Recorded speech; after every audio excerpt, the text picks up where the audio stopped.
Hello everyone, কেমন আছো সবাই? আশা করি সবাই খুব ভালো আছো, সুস্থ আছো। আমরাও ভালো আছি, সুস্থ আছি। তো আমার পৃথিবীতে আমি প্রতিমা তোমাদের আর একটা নতুন ব্লগে স্বাগত জানাই। তো চলো বন্ধুরা, আজকের ভিডিওটা শুরু করি। আজকে সকাল সকাল দেখতেই পাচ্ছ লাগেজ গুছিয়ে বেরিয়ে পড়েছি দীঘার দিকে রওনা দেওয়ার জন্য। হ্যাঁ, গরমের ছুটি পড়তে একটু দেরি ছিল, কিন্তু যেহেতু হাজব্যান্ডের ছুটি ছিল বলে তাই বলল যে চলো 3 দিনের একটা ট্যুর করে ফেলি। সকাল এখন কিন্তু ভোর 5:30। ভোর 5:30টার সময় দেখেই বুঝতে পারছো এত ঘেমে স্নান হয়ে গেছে, তার মানে কি পরিমাণ গরম কলকাতাতে। তো দেখো আজকে কিন্তু আমরা একা যাচ্ছি না, আমরা একটা ফ্যামিলির সঙ্গে যাচ্ছি, মানে হাজব্যান্ডেরই অফিসের বন্ধু, তার ফ্যামিলি। তো সেখানে আমরাও একই সঙ্গে সবাই মিলে চলে যাচ্ছি। কথা হয়েছিল যে আমরা ট্রেনে করে চলে যাব হাওড়া থেকে, কিন্তু ট্রেনটা আর গেলাম না এই কারণে, যেহেতু এরা সবাই গাড়ি করেই যাচ্ছে, তা বললো যে একটা গাড়িতে আমাদের হয়ে যাবে, সেই জন্য আমরা কারেই চলে গেলাম।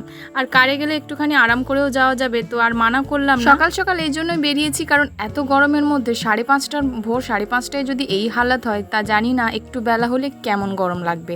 তো দেখো এখানে কিন্তু আমরা সবাই মিলে বসে পড়েছি। এই যে দেখো ওই যে পুচকিটা কিন্তু ছেলের বয়সী, ছেলের থেকে কয়েক মাসের বড়। তো এইদিকে দেখো ওর দিকে ফ্রেন্ডশিপ করবে না বলে মুখটা ঘুরিয়ে রেখেছে, আর অনেকক্ষণ পরে ওর মুড হয়েছে তখন কথা বলেছে। প্রথমের দিকে কিন্তু কথা বলতে চায়নি। বাচ্চারা চট করে সবার সঙ্গে নতুন দেখা হলে কিন্তু আলাপ করে না বেশিরভাগই, আবার অনেক বাচ্চারা আছে নতুন পুরনো কিছুই বোঝে না, যাকেই দেখে তার সঙ্গে কিন্তু মিশে যায়। তো এখানে কিন্তু ছেলে একটুখানি সময় নিয়েছে। তো দেখো আমরা কিন্তু সেকেন্ড ব্রিজে উঠে গেছি, আর সেকেন্ড ব্রিজে উঠে কিন্তু চারিদিকে ভিউটা বেশ ভালো লাগছিল। ভোরবেলার দিকে লরির একটুখানি জ্যাম ছিল ট্রাফিকটা, তাই একটু সময় লেগেছে। এদিকে ভাবছিলাম যে দার্জিলিং যাব, কিন্তু দার্জিলিংয়ের প্ল্যানটা ক্যান্সেল করতে হলো, কারণ হাজব্যান্ডের এতদিন ছুটি পাবে না। তো যাই হোক, তার জন্য বললাম যে কর্তামশাইকে একটুখানি কোথাও ঘুরতে নিয়ে চলো। তো বললো যে চলো দীঘাই ঘুরে আসি, যে জগন্নাথ মন্দিরটা হয়েছে সেটাও দর্শন হয়ে যাবে। তো সেই জন্য আর মানা করলাম না, ওর ছুটি আর সবসময় বেশি থাকেও না, সেই জন্য বললাম যে চলো তাহলে ঘুরেই আসি। আর তোমরা কারা কারা ইতিমধ্যে জগন্নাথ মন্দির দর্শন করেছো অবশ্যই কমেন্টে জানিও, কারণ যখন উদ্বোধন হলো, মন্দিরটা যখন স্থাপন করা হলো, সেই সময় অনেক খবর শুনছিলাম যে ফোন চুরি হয়ে যাচ্ছে, বা মোবাইল ফোন ব্যাগ সমস্ত কিছু রেখে ঢুকতে হচ্ছে। তো সেটা তো আমরা জানি না যে সেটা আমাদেরও কি রেখে ঢুকতে হবে না নিয়ে ঢুকতে পারবো। তো যাই হোক, এখানে প্রচণ্ড খিদে পেয়ে গেছে, কারণ 4টে থেকে উঠেছি, খিদে তো পেয়েই গেছে। তো এখানে কোলাঘাটে দাঁড়িয়ে পড়লাম, সকাল 7:30 বাজে। ভাবলাম একটু হালকা কিছু টিফিন করে নিই। তো সবাই মিলে যে যার মতো করে অর্ডার করলাম। আমার মুড়ি ঘুগনিটা খেতে ইচ্ছে হচ্ছিলো, তো বললাম যে চলো মুড়ি ঘুগনি খাওয়া যাক। তো এখানে হঠাৎ চোখে পড়লো এই জঙ্গলের নোংরার মধ্যে কিন্তু একটা বিশাল বড় সাদা রঙের পদ্ম ফুল ফুটেছে। সেটাই ভাবলাম তোমাদের সঙ্গে শেয়ার করি, দেখতে কি সুন্দর লাগছে না? তো দেখো এখানে টিফিন খাওয়া হয়ে গেছে, এত রোদে দাঁড়ানো যাচ্ছে না, 7:30টাতেই মনে হচ্ছে যেন 10টা-11টা বেজে গেছে। তো ছেলে সেরকম কিছু খায়নি, একটা কেক খেয়েছিল। তো ভাবলাম যে 4টে কলা কিনে নিই, কারণ যদি গাড়িতে যেতে যেতে খিদে পায়, কারণ এখনও তো অনেকটা পথ বাকি। তো ভাবলাম যে ওই বাচ্চাটাও যদি খেতে চায়, পুচকিটার কিন্তু খাওয়ার দিকে খুব একটা নেই, ও কিন্তু মাঝখানে একবার বমি করে ফেলেছে। ওর একটা অভ্যেস আছে যে গাড়িতে উঠলেই বমি হবে, যদি সেটা আবার কাঁচ বন্ধ থাকে, মানে জানলা বন্ধ থাকলে পরে, কাঁচ যদি নামানো থাকে তাহলে ওর কোনো অসুবিধা নেই, কাঁচটা যদি তোলা থাকে, মানে এসি চললে তো কাঁচটা বন্ধ করতেই হবে, এত গরমে তো আর এসি ছাড়া যাওয়া যাবে না। তো সেই জন্য কিন্তু অনেকবার বমি করে ফেলেছে বেচারি, অনেক কষ্ট হয়েছে। তো ওকে আর বেশি কিছু খাওয়ানো হয়নি। দেখো কথা বলতে বলতে আমরা কিন্তু চলে এসেছি, এটা হচ্ছে কাঁথির নাচিন্দা মায়ের মন্দির, যেটা কিন্তু বেশ জাগ্রত এবং ভীষণ ফেমাস একটা মন্দির। তো এখানে নিশ্চয়ই কোনো অনুষ্ঠান হচ্ছিলো, তাই এত সুন্দর করে সাজানোর ছিল, গেট ফেট সমস্ত কিছু করা রয়েছে। তো আমরা এটা দেখতে দেখতে পেরিয়ে এলাম। এই একই সমস্যা আমারও ছিল, আমিও খুব ভুগেছি এটা নিয়ে। গাড়িতে বসলেই আমার গা গোলা তো বমি হয়ে যেত, সে খাই আর না খাই, কিন্তু বমি হওয়াটা মাস্ট। যদি এরকম আমার মতো কেউ থেকে থাকো অবশ্যই একটা কমেন্টে জানিও। কিন্তু এখন বসে বসে গাড়িতে চেপে চেপে অভ্যেস হয়ে গেছে। অফিসে তো বাসে করে রেগুলার যাতায়াত ছিল, তো বাসে গিয়ে গিয়ে অভ্যেসটা হয়ে গেছে। আমরা কিন্তু প্রায় অনেকটাই কাছাকাছি চলে এসেছি। আর এইদিকে দেখো কর্তামশাইকে গান শুনতে শুনতে ভীষণ মস্তিতে গাড়ি চালাচ্ছে। তো আমি বললাম যে চলো তোমারও একটা ভিডিও করে নিই।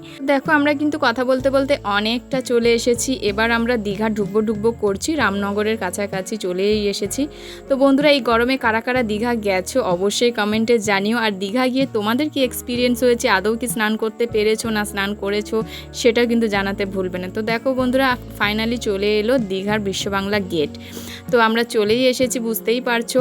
তো হ্যাঁ, হোটেলটা কিন্তু আমাদের আলাদা আলাদাই হয়েছে। প্রথমের দিকে ওদের যাওয়ার প্ল্যান ছিল না, সেজন্য আমরা আগের দিনই হোটেলটা বুক করে দিয়েছিলাম। তারপরে মাঝখানে বললো যে ওরা যাবে, তো সেই জন্য ওরা যেই হোটেলটা বুক করেছে ওরা ওল্ড দীঘায় হোটেল পেয়ে গেছে। তো আমরা পেয়েছি নিউ দীঘায়। হোটেল পাওয়া ভীষণ টাফ হয়ে যাচ্ছিলো, তাও কোনো রকমভাবে পেয়েছি রুমটা।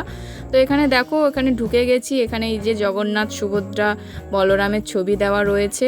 তো মোটামুটি ওদেরকে নামানো হয়ে গেছে, এবার আমরা নিজেরা চলে যাচ্ছি নিজেদের রুমের দিকে। আর এখানে যেতে যেতে এই যে নতুন করেছে চৈতন্য দ্বার, মানে এই গেটটা যেটা করেছে এটার নাম হচ্ছে চৈতন্য দ্বার। আর এইটা হচ্ছে মন্দির। তো মন্দিরে তো এখন ঢুকবো না, যেহেতু দেখতে পেলাম বলে তাই ভাবলাম যে একটা ভিডিও ক্লিপ তোমাদের সঙ্গে শেয়ার করে নিই। জায়গাটা তো মনে হচ্ছে বেশ বড়, অনেকটা জায়গা জুড়ে মনে হচ্ছে মন্দিরটা করা হয়েছে। আর এই সময় দেখো ভিড় কিন্তু ভালোই রয়েছে। এখন বাজে প্রায় 10:30। তো 10:30টার সময় কিন্তু লোকেরা বেশ ভালো দেখতে আসছে।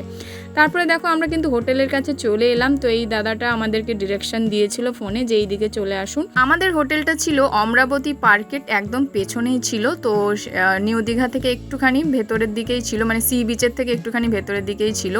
তো ঘর খালি নেই, লিখেই দিয়েছে অলরেডি হাউসফুল, বুকিং একদম। তো আমরা পেয়ে গেছিলাম বাই চান্স, কারণ ওই একটাই রুম আমাদের জন্য ফাঁকা ছিল। তো এখানে ঢুকে যা যা ডকুমেন্টারি করার সমস্ত কিছুও করে নিচ্ছি। এখানে দেখো কত সুন্দরভাবে এটা সাজিয়ে রেখেছে টপগুলো। তো যাই হোক, এবার চলে যাচ্ছি রুমের দিকে। এবার রুমটা তোমাদের সঙ্গে শেয়ার করব। রুমটা এই দেখো, আমাদের রুম এসি রুম নিয়েছিলাম। আর এইদিকে পুরো টিভিটা মনে হচ্ছে আমার বাড়ির টিভি, সেম টিভি আমার ঘরে রয়েছে। তো রুমটাও বেশ বড় ছিল। আর হ্যাঁ, যেটা এক্সপেক্ট করিনি, 3খানা বালিশ, মানে মাথার বালিশ 3টে। ন্যাচারালি যখনই কোনো রুমে যাই, মানে ঘুরতে গেলে দেখেছি 2টো বালিশই পাই, এখানে যে 3টে বালিশ পেয়ে যাব এটাও একটা ভীষণ পাওনা। তার জন্য থ্যাংক ইউ, মানে হোটেলওয়ালাকে থ্যাংক ইউ। তারপরে দেখো এখন 11:30 বাজে। এখন ইচ্ছে হয়েছে বাপ বেটার যে গিয়ে স্নান করবে সমুদ্রে। তো আমার খুব একটা ইচ্ছে ছিল না, কারণ এই রোদের মধ্যে স্নান করা মানে নিজেকে পুড়িয়ে মারা। তো যাই হোক, আর তারপরে দেখো যেতে যেতে এখানে ভাবলাম যে একটু পেয়ারা মাখা খাই। হ্যাঁ, কলকাতাতে কিন্তু একটু হলেও সস্তা, এখানে কিন্তু 160 টাকা করে পেয়ারা কিলো। তো তার মানে বুঝতে পারছো কতটা কস্টলি। তো যাই হোক, এসে গেছি আমরা সমুদ্রের পাড়ে। আর এখানে জল চলে গেছে ওই দূরে, 11:30টার সময় কিন্তু জলটা অনেক অনেক নিচে চলে গেছে। তো লোকের ভিড়টা কিন্তু বেশ ভালো রয়েছে, মানে চারিদিকে গিজগিজ করছে বলতে পারো, এত লোক রয়েছে। যেহেতু এখন ছুটির মরশুম চলছে, অনেক তো সরকারি স্কুলে তো ছুটি পড়েই গেছে, সামার ভ্যাকেশন। তো ছেলেদের তো মোটামুটি 14-15 তারিখ হয়েই ছুটি পড়বে। ছেলে তো ভীষণ এক্সাইটেড জলে নামার জন্য, দেখেই বুঝতে পারছো কতটা ছটপট করছে জল নিয়ে খেলা করার জন্য। তো আমি বললাম যে একটুখানি নিয়ে যাও তুমি সাথে করে, আমি আর যাব না, কারণ এত রোদে এত গরমে আমি আর পারছি না, হাঁপিয়ে গেছি। তো আমি যথারীতি পাড়েই বসেছিলাম, কারণ আমাদের রুম থেকে দীঘার সি বিচটা কিন্তু যথেষ্ট দূর ছিল। সেই মুহূর্তে টোটো কিছু পাইনি, তো ভাবলাম যে চলো হেঁটে চলে যাই। তো দেখো এইদিকে কিন্তু বাবু বেশ মজা করছে, আর আমাকে ডাকছে, আমি যাইনি। তো নিজের জলের মধ্যে গিয়ে খেলা করছে। হ্যাঁ, একটুখানি গেছিলো বাবার সঙ্গে ঢেউ ভাঙতে, কিন্তু ঢেউটা যেই গায়ের ওপর পড়েছে ভয়ে আর ঢেউয়ের কাছে যায়নি, এখানে বালিতে বসেই খেলা করছে। তো এই প্রথম কিন্তু জল নিয়ে সমুদ্রে এই এত সুন্দরভাবে খেলা করছে। তো আমি বললাম যে চলো আর নয়, এবার রুমে যেতে হবে, স্নান করবে, খাবে। অনেকটা ভোরবেলা উঠেছো, খাওয়া দাওয়া সেইভাবে হয়নি। কিন্তু ও কি শোনে আমার কথা, জলকে বলছে স্টপ, মানে ঢেউটা যে আসছে ওকে স্টপ হতে বলছে, তারপরে ওর সঙ্গে খেলা করছে। তো যাই হোক, তারপরে রুমে চলে এলাম। রুমে এসে ফ্রেশ হয়ে এবার ভীষণ খিদে পেয়ে গেছিলো। তো বললাম যে চলো এবার খেতে যাওয়া যাক, কারণ এখানে কোনো ওদের হোটেল নেই, মানে খাওয়ার কোনো নেই। ওদেরকে যদি অর্ডার করো তাহলে ওরা অন্য জায়গা থেকে খাবারটা আনিয়ে নেবে, কিন্তু 40% রুম সার্ভিস চার্জ নেবে।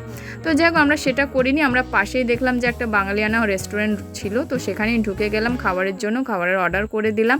প্রচণ্ড পরিমাণে খিদে পেয়ে গেছে।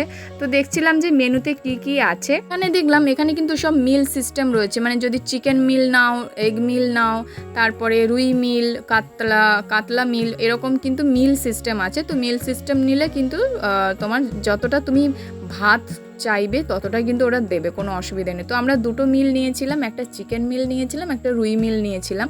কিন্তু এদের সবজিটা যেটা করেছিল পাঁচমেশালি যে তরকারিটা, সেটা কিন্তু দুর্দান্ত ছিল। ডালটাও বেশ ভালো ছিল, দেখেই বুঝতে পারছো। অন্যান্য রেস্টুরেন্টের ডালগুলো এতটাই পাতলা হয় যে ডালের যে এগুলো সেগুলো কিন্তু দেখা যায় না। তো যাই হোক, এখানে ডালটা কিন্তু বেশ ভালো ছিল, একদম ঘরোয়াভাবে। সবজিটাও বেশ ভালো ছিল, একটু ঝালঝাল ছিল। তো ঝালঝাল বলে আমি আর ছেলেকে ওটা দিলাম না, ও খেতে পারবে না। তো ওর জন্য একটা মাছ ভাজা অর্ডার করেছিলাম, আর তার সঙ্গে আলু ভাজা তো ছিলই। তো আলু ভাজা, মাছ ভাজা, ডাল দিয়ে ছেলে খাওয়া হয়ে গেছিলো। আমরা কিন্তু একটা চিকেন থালি আর একটা রুই থালি নিয়েছিলাম। রুই মাছটাও বেশ ভালো খেতেই ছিল, নো ডাউট। আর চিকেনটাও বেশ ভালো ছিল, মোটামুটি সব কটা আইটেমই ভালো ছিল হোটেলটার। তো বন্ধুরা, তোমরা কে কোথা থেকে আমার ভিডিওটা দেখছো অবশ্যই কমেন্টে জানিও, আর তোমাদের এই ভিডিওটা কেমন লাগছে সেটাও জানাতে ভুলো না। তো দেখো, কথা বলতে বলতে এখানে কিন্তু খাওয়াটাও সেরে নিচ্ছি। যেটা তোমাদেরকে বলছিলাম যে সবজিটা কিন্তু সত্যি খুব ভালো হয়েছে খেতে। আমরা দুটো মিলই দুজনেই এক্সচেঞ্জ করে খেয়েছি, মানে আমি একটুখানি চিকেন দিয়েও খেয়েছি, আবার মাছ দিয়েও খেয়েছি। তো বড় একটুখানি চিকেন দিয়ে খেয়েছে, আবার মাছ দিয়েও খেয়েছে। তারপরে বললো যে এই দোকানের মানে রেস্টুরেন্টের মিষ্টি দই নিজস্ব পাতা দই, ঘরোয়াভাবে পাতে, তো সেটাও নিয়ে নিলাম। তারপরে দেখো, বিকেলবেলা একটু রেস্ট করে বেরিয়ে পড়েছিলাম। তখন বিকেল 5:30 কি 6টা বাজে। তখনই দেখো রাস্তায় কি ভিড়, মানে মন্দিরে ভাবলাম যে একটু ঢুকবো, দর্শন করব। সত্যি কথা বলতে রুম থেকে এই পর্যন্ত আসতে যে ঘাম হয়েছে বা যে পরিমাণে কষ্ট হয়েছে, টোটো না করেই এসেছিলাম। তো সেই জন্য আর মন্দিরে ঢোকার কোনো ইচ্ছে হয়নি। আর ভিড়টাও এত পরিমাণ ছিল, সত্যি আর গরমে ভালো লাগছিল না। তো বাইরের থেকে একটুখানি লাইটিংগুলো তোমাদের সঙ্গে শেয়ার করলাম। দিনের বেলার থেকে বাইরের মানে লাইটিংগুলো রাতের বেলা কিন্তু বেশ সুন্দর লাগছে। আর সাইডে এখনও একগুলো তৈরি হচ্ছে, ফোয়ারাগুলো, আরও লাইটিং অনেক কিছু রয়েছে যেগুলো এখনও বাকি, সেগুলো তৈরি করছে। এই বাইরের যে দৃশ্যগুলো, এখানে কিন্তু ভালো পিক তোলা যাবে, মানে ভালো ছবি এখানে বসে তোলা যাবে। এই লাইটিংয়ের মধ্যে কিন্তু সুন্দর ক্যামেরা করে ছবি তোলা যাবে। আর ফোয়ারার কালারগুলো বেশ সুন্দর লাগছিল। তো এখানে কিছুটা সময় কাটিয়ে তারপরে আমরা রুমে চলে গেছিলাম। তো বন্ধুরা, তোমাদের কেমন লাগলো পুরো ভিডিওটা অবশ্যই একটা ছোট্ট কমেন্টে জানিও। ভিডিওটি ভালো লাগলে, আমার চ্যানেলে নতুন হলে অবশ্যই চ্যানেলটিকে সাবস্ক্রাইব করতে ভুলো না, লাইক কমেন্ট শেয়ার করতে ভুলো না। তো দেখা হচ্ছে আবার নেক্সট পার্টে। ততদিন সবাই ভালো থাকবে, সুস্থ থাকবে। তো চলো বন্ধুরা, আজকের জন্য টাটা, দেখা হচ্ছে আবার নতুন পার্টে। ভালো থেকো সবাই।